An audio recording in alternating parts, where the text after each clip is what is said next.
Welcome, I am GamerMage0, and today we're going to explore room number 2 in our Redstone Museum, or library. But anyways, let's go this way. So, this time we are going to Redstone Level 2, Modification and Detection of Signals. Redstone Level 2 switches to a T-flop and multi-way. So, let's take a look at what we got here. So now, switch redstone T-flop requires limit to input signal. Signal too short, it doesn't. Sig too long, it keeps flipping. Okay, so if it's signal's too short, it doesn't work, and if it's too long, it keeps flipping. I think there's something up with like the writing in this. I think the writing's there, it's just too long. But anyways, so let's hit this button here. And as you can see, it turns off the light and turns it back on. So this is a T-flop that is not done by, that's really useful. So just hitting a button will switch and signal it. And this is like probably one of my more favorite contraptions. And I'm not sure if I actually have something that copies this in the Microsoft side of Minecraft. This one's another one.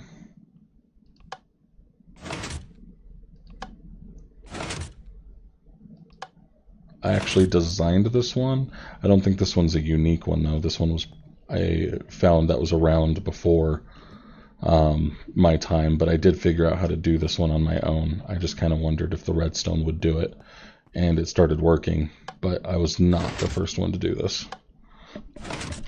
But I think there's a certain point you get at where many people come up with something and automatically based off of other things they've done. So probably a lot of people out there that figured out how to do this one. Now this is something that I'm really wanting to replicate in the regular Minecraft, or in the Microsoft Minecraft. Right now it only works in the Java version, and I don't know of a way to really replicate it very well. So we did do it in one of my other videos, but this is just so much more simple and so much more useful. So, but anyways, so it's a 3 to 4 digit increase button. So basically, if I just wanted to test the loop, but this one actually increases one at a time. So basically, if I press this button, this is just a counter, is all it is. So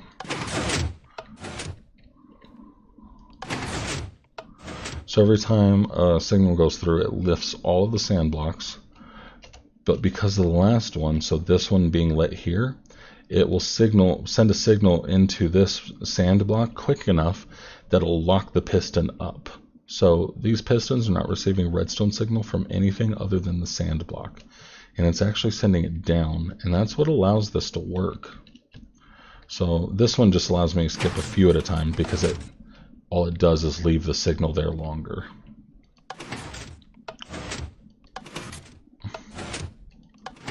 Now that we've gotten to the end, if we hit it one more time, it hits a reset. And so even though I loved this thing, this is what I learned how to do before I did my 4-way switch. And this is definitely not my design. In fact, being able to go up and over, I'm just going to admit straight out right now, I understand it, but I was never going to make that on my own. It just did not work. And by the way, all the sand blocks being down triggers an off signal. So 0.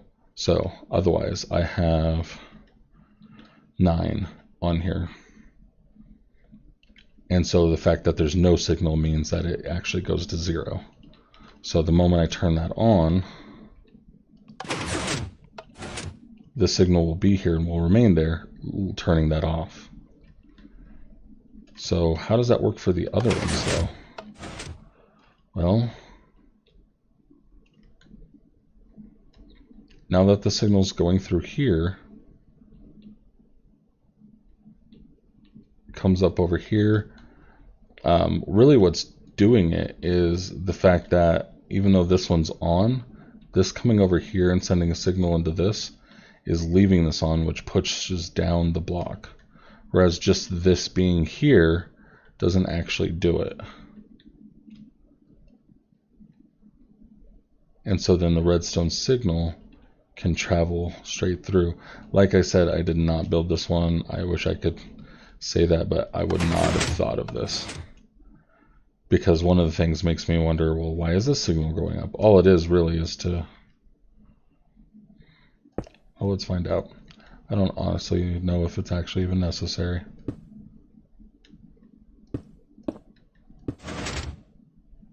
It is necessary.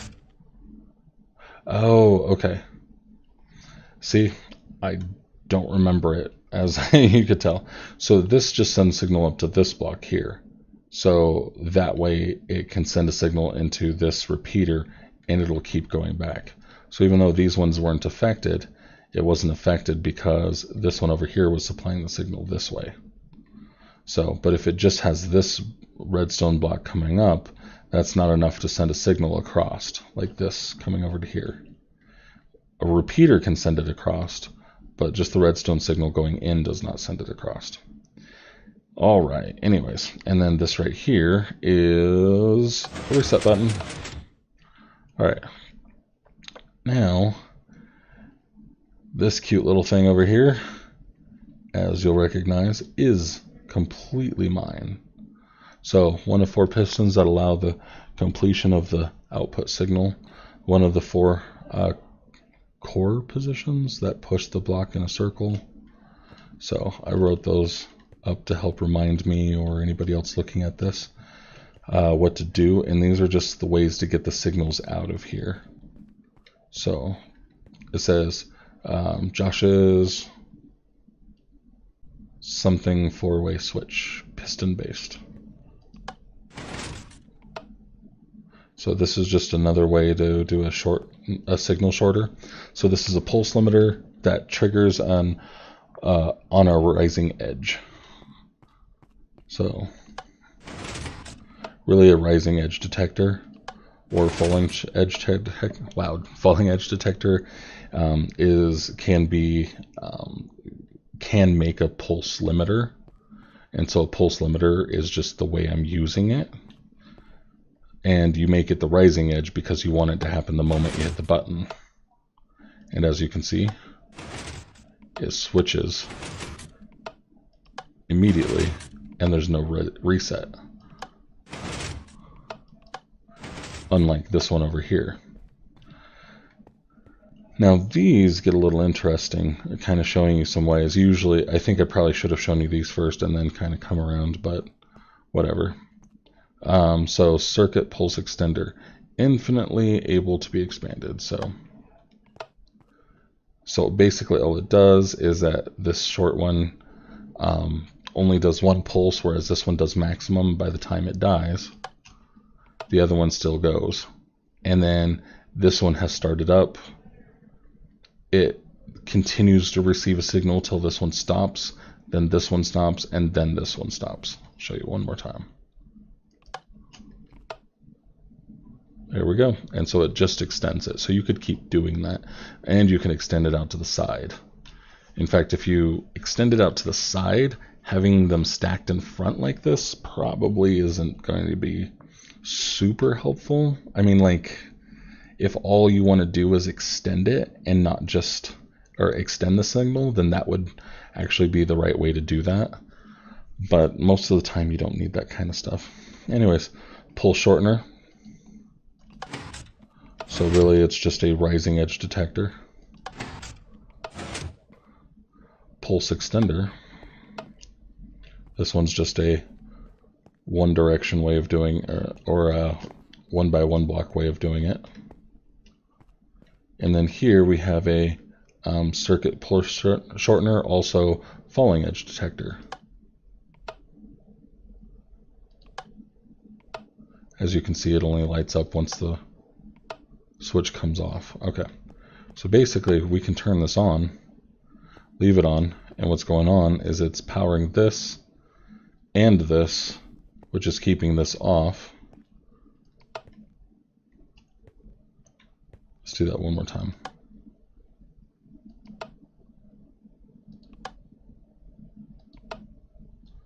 Like, this turns off for just a split moment until this turns back on, powering this. And that's how that works. Alright, detector, rising and falling edge signal, start and stop. So that way you guys can actually see that it is the way that we're talking about the rising and falling edge. So I turn it on, turn it off, turn it on, and off.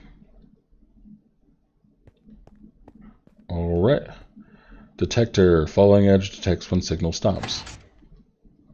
So right now, we turned on the signal, light did not go on, and that's because it pushed the piston over before the signal could go through. So let's see if I can get... We'll do that one more time. I think I'm making it harder to see than it necessary with the sign being there.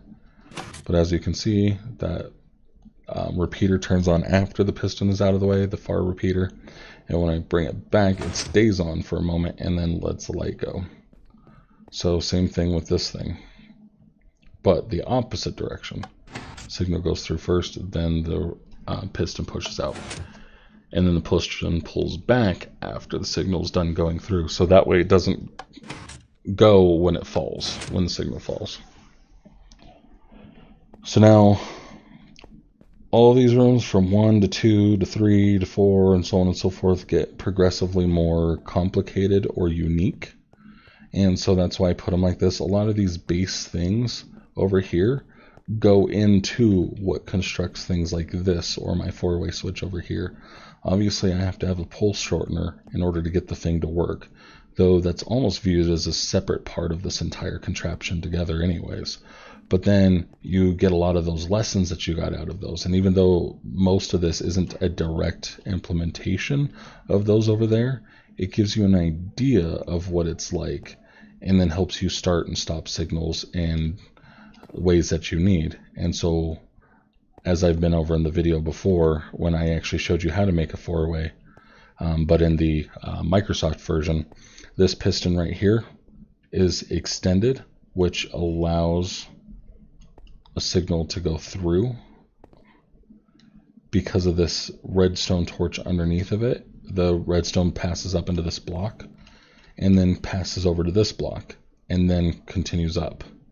So this is just to get the signal out. This is to push this piston forward to allow the signal that comes from over here to even come in and push the block out. So notice it's this block. It has the redstone torch underneath of it, which passes power to this, which comes over here, which allows the redstone to push power over here. These are just more complicated versions of what we have going on over here. Alright, thank you very much for watching, and make sure to hit like and subscribe. If you guys like this, please let me know. Let me know what you might want to see in the future, and leave some comments below on anything that you might want to see. So for now, thank you guys very much for watching, and tune in next time. Bye!